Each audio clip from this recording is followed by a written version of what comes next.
Hey, every week I do a post about updates on the tool and the stuff that we've been working on.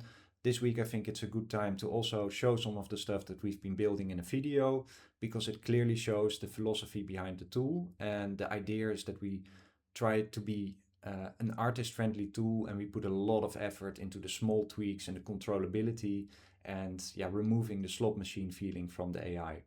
And what that practically means, I think, is best illustrated by just going over some of the stuff that we've been working on this week. So the first big thing that we changed this week is that we updated the layer stack, and the layer stack is the thing in the tweak section that you can use to control your individual PBR maps. So you can make changes to your color map, to your roughness map, displacement, normal, and so on. And what we did here is that we created the whole thing to work in 16-bit floating point. So that means no more bending. And also huge thanks to Marijn, by the way, for doing all this stuff. It works amazing. Also, it's blazing fast, so it's just real time. I'm working on like 2K maps here, and it's just super handy to have more control. Like I wanted a metal texture here, but I can say like, oh, I want a little bit of color in there. I want a bit more dirt with gamma, and that way you can really control the appearance of your material after you've generated stuff. So how glossy you want it, how much normal you want in there, stuff like that. Another huge one that we did this week as well is that we noticed that we had some problems with the seamlessness of structured materials. So materials like brick, tiles, planks, stuff like that. Huge thanks to Ben here. He trained a custom model to get rid of these artifacts, and to show you what the difference is, this was made with the old method, and this is made with our new improved method. And you see that it takes into account way better these structured materials, and in that way they're like truly seamless. You can check it by hitting the brackets in your viewport, and then you can really see what it does.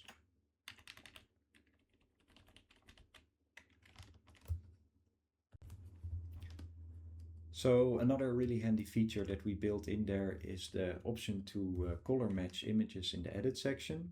We also plan to add this as a layer into the tweak section later. But it's super handy if you want to create materials from photographs that you have taken. So to show what it means, I'll make a copy of this material from this step, and then you can see what I did here. So what I did is I just created this photo when I was walking outside with my phone. It's like it has perspective and stuff like that.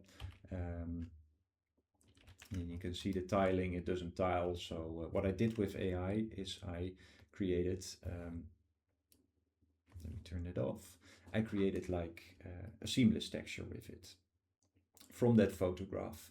And by the way, this one was made with GPT image, and this one was made with Seedance, which is a newer model on our tool, but more about that later. And then you can also see the differences between models and what they do.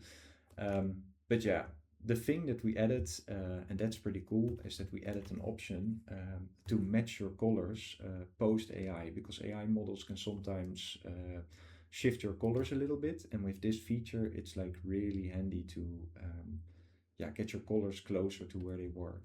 And if you see it, it's like a super subtle effect in this thing, but it really helps with getting the things just right as you want them. And in this one as well, you see it's subtle, but it's super handy. So another really handy thing that we added is the option to create a high pass filter from any map in the tool, honestly. But this is really nice if you want to create roughness maps, for example, or you just have some options to control like your PBR maps more later. Right now, if I look at the roughness map, this one is made of luminance, and then you see like the different colors of the planks. They are that's not what you would expect from a roughness map. And also when you go over the shader, then you see like that this darker plank is just a little bit rougher. And for stuff like that, it's really handy to use a high pass filter. So the auto inputs, tweak it a little bit, and then you see that you have like a way more consistent roughness on your material. So that's the one that we added. And then what we also did, another small tweak, is when you create a new material, you are already able to drag in images to your prompt style, input colors. You can also upload a guide map and upload an image, of course. But what you can also do now is, for example, if I want to extract colors, you can also do it by just picking a selection and then dropping that if you hover over the thing with Ctrl V. And this goes for all inputs. So now it will extract the colors from the thing that you picked, but you can also choose to extract different colors. Maybe you don't want the light in there, so you just drag another rectangle with more like these bluish tones. And then you just go to the tool, hit Ctrl V, and then it will extract those colors. So that is a pretty handy feature. And then last but not least, we added some new models. Seedream 5 Lite is on there, which is really good for some more contrasty things. I also created a texture map from an uploaded photo from there. It's really nice for that as well. It's a little bit less straight than GPT image, but it's very crispier than Nano Banana.